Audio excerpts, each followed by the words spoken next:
বাংলাদেশের প্রধানতম রাজনৈতিক দল বিএনপির একটি সম্মেলন হয়ে গেছে এবং এই সম্মেলনের পর সবাই যেটি এক বাক্যে আশা করেছেন যে বিএনপির মহাসচিব পদে পরিবর্তন আসবেন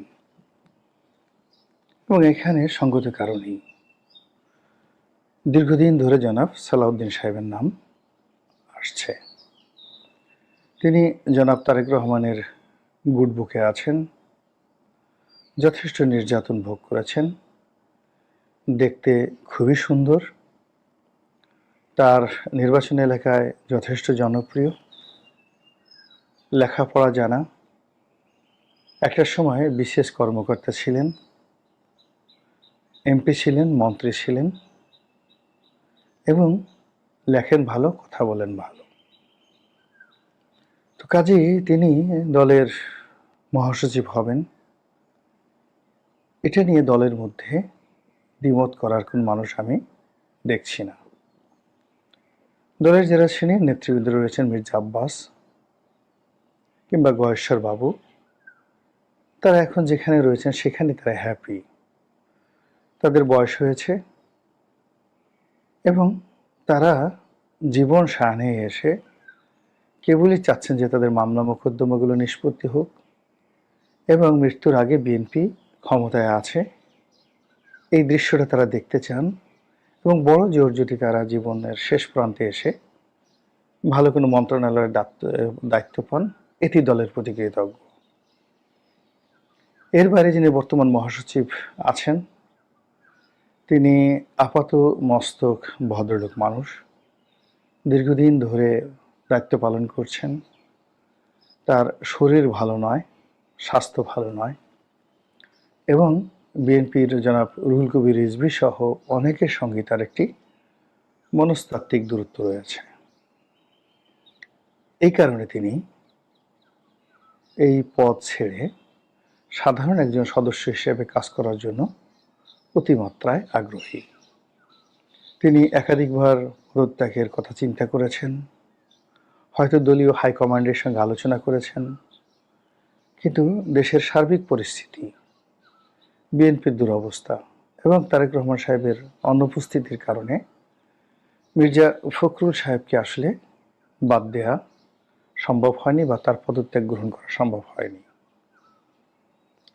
অন্যদিকে তার যে গ্রহণযোগ্যতা, as a gentleman, as a educated man, as a mild, as a popular man, এটা এখনো এই দলের মধ্যে দ্বিতীয় কোনো ব্যক্তি অর্জন করতে পারেননি। তার যে ওয়েট এবং দেশে এবং দেশের বাইরে তার যে প্রেজেন্টেশন ইংরেজিতে এবং বাংলাতে, ওটাও বিএনপিতে দ্বিতীয় ব্যক্তি নেই।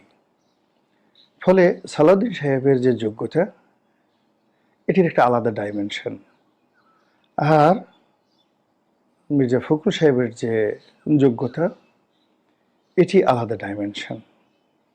তো এনিওয়ে, দলের তো সারা জীবন মানুষ সব দলে একই পদে থাকতে পারেন না, এখানে পরিবর্তন আসে, বিএনপিতেও আসবে, এটি স্বাভাবিক এবং বিএনপির গতি আনার জন্য নতুন একজন মহাসচিব আসবে, এটা দীর্ঘদিন ধরে বিএনপির দাবি। কিন্তু সমস্যা হচ্ছে কয়েকটি। প্রথমত হলো এই যে সময়টি, মানে আপাত দৃষ্টিতে মনে হচ্ছে বিএনপির জন্য খুব সুসময়।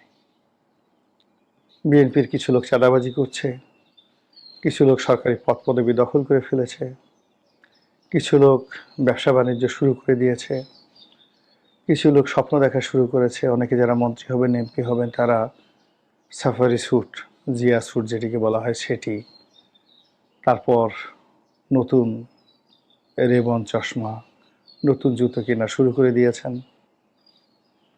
এটা যেভাবে সত্য, একই সঙ্গে বিএনপির মধ্যে যারা একটু জ্ঞান রাখেন, গরিমা রাখেন, তারা আবার নতুন করে পালানোর আতঙ্কে আছেন। নতুন একটা দমন পীড়ন, নতুন একটা পরিবর্তন এবং আরেকটি ১-১১, আরেকটি আক্রমণ, আরেকটি দল ভাঙার প্রক্রিয়া, দলকে ছিন্ন বিচ্ছিন্ন করার প্রক্রিয়া, কিংস পার্টি, তারপরে গৃহপালিত সরকারি দল, গৃহপালিত বিরোধী দল, আর্মি ব্যাকড রাজনৈতিক দল, এই সকল আশঙ্কা বিএনপিকে কুড়ে কুড়ে খাচ্ছে।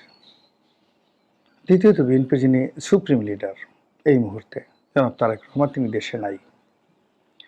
দেশে আসার মতো পরিবেশ তার কাছে মনে হচ্ছে না, এবং তার অনুপস্থিতি তার নিজের রাজনৈতিক ক্যারিয়ারকে শেষ করে দিচ্ছে এবং বিএনপিকে শেষ করে দিচ্ছে। অনেকে তাকে ভয় দেখাচ্ছেন যে তিনি বাংলাদেশে এলে তার অবস্থা হবে পাকিস্তানের বেনজির ভুট্টোর মতো, যেখানে সাধারণ মানুষের জীবনের কোনো নিরাপত্তা নেই।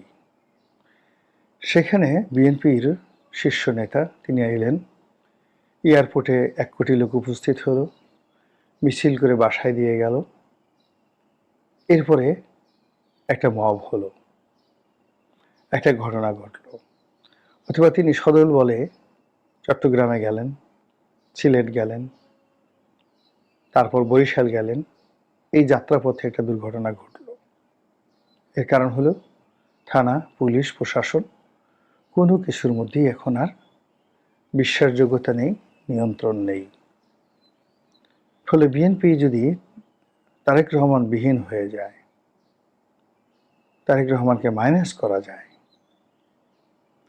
একটি সেই 21 আগস্টের গ্রেনেড হামলা চালানো যায়, এই বাংলাদেশে যেহেতু হয়েছে, কেউ না কেউ করেছে, তাহলে পুরো জিয়া বংশ নির্বংশ হয়ে যাবে। ফলে তিনি পরিপূর্ণভাবে আত্মবিশ্বাস অর্জন না করা পর্যন্ত আসতে পারছেন না। ফলে এই অবস্থায় তাকে রুহুল কবির রিজভী, সালাউদ্দিন সাহেব কিংবা মির্জা ফখরুল সাহেব, কখনো কখনো শামা ওবায়েদ, কখনো কখনো এশরাক, কখনো কখনো সেই ডক্টর মঈন খান, নজরুল ইসলাম খান, মানে উনি যখন যাওকে যেভাবে মনে করেন সেইভাবে রিকোয়েস্ট করে, বলে, হুকুম দিয়ে তিনি তার কাজগুলো করিয়ে নিয়ে দলটিকে চালিয়ে নিচ্ছেন।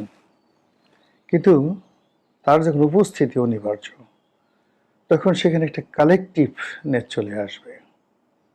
সেই কালেকটিভনেসটা নেতৃত্ব দেওয়ার জন্য পুরো প্রশাসন তার যদি অধীন না হয়, তিনি তার নিজের নিরাপত্তা যেভাবে বিধান করতে পারবেন না, দলের নিরাপত্তা বিধান করতে পারবেন না।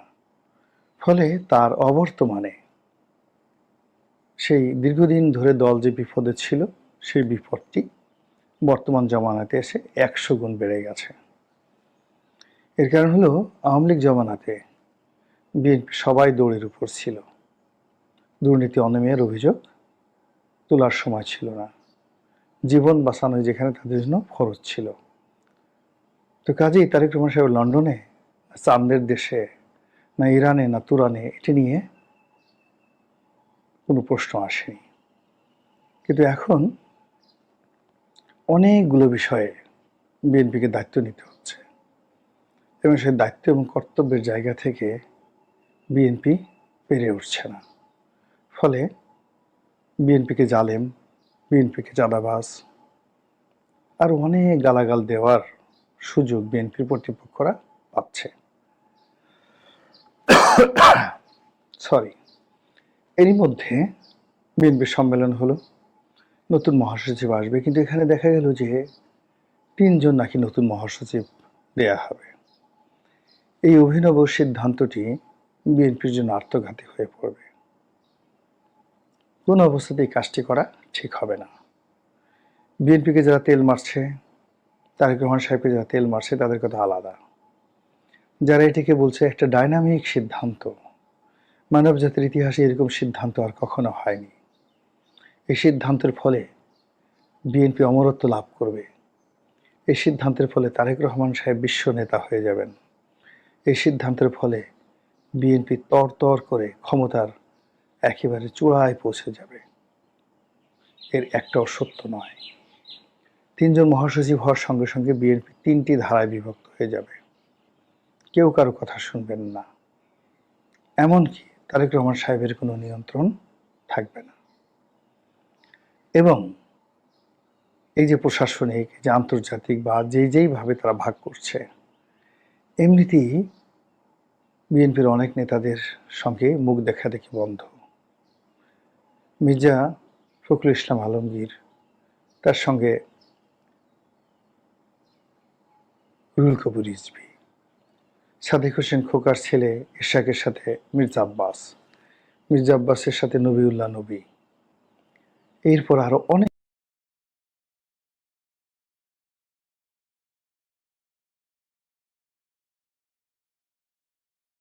অনেকের সাথে, অসীমে যেটা আছে ধানমন্ডির মির্জা আব্বাসের সাথে নবিউল্লাহ নবী, এরপর আরো অনেকের সাথে, অসীমে যেটা আছে ধানমন্ডির ব্যারিস্টার অসীম, তার সঙ্গে সেখানকার রবিউলের সম্পর্ক। এরপর তারেক রহমান সাহেবের সাথে মোসাদ্দেক আলী ফালুর সম্পর্ক ভালো নয়, গিয়াসউদ্দিন আল মামুনের সম্পর্ক ভালো নয়। অথচ ঢাকা শহরের বিএনপি মাইন্ডের যে ব্যবসা বাণিজ্য, যত আন্ডারওয়ার্ল্ড, যত গুন্ডা বদমাইশ, সবগুলো এই মোসাদ্দেক আলী ফালু এবং গিয়াসউদ্দিন আল মামুনের হুকুমে চলে।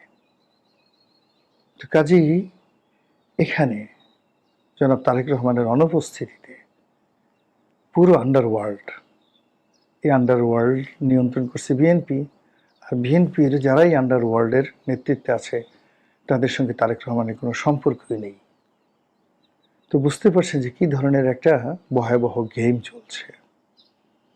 এবং এই গেমের মধ্যে প্রায় প্রতিদিনই সারা বাংলাদেশে 2-4 জন করে আওয়ামী লীগের নয়, বিএনপির নেতাদেরকে বহিষ্কার করা হচ্ছে।